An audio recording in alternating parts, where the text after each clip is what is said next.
各种泡泡道具和大大小小的泡泡伫公园漫天飞舞，小朋友伫公园耍甲非常欢喜。这是由立法委员陈廷辉以及台南市议员周丽金15日下晡伫南区明亮里公园举办的亲子泡泡派对。现场是相当热烈，因为看到小朋友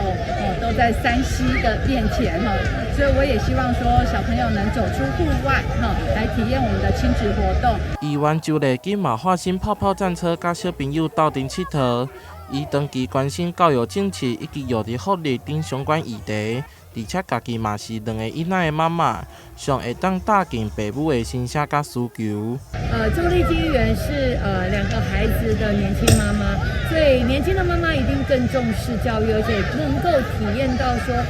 小孩子他需要的是什么。所以我觉得说他办这样的一个亲子活动，实在是很棒。伫选举期间用这款的方式，除了会当让小朋友走出户外，远离3C 产品，同时让民众了解参选人的政见。后续嘛会伫安平抚平公园、喜树生活公园嘛有举办，欢迎有兴趣的朋友会当带小朋友前来参加。台南新闻杨顺怀采访报道。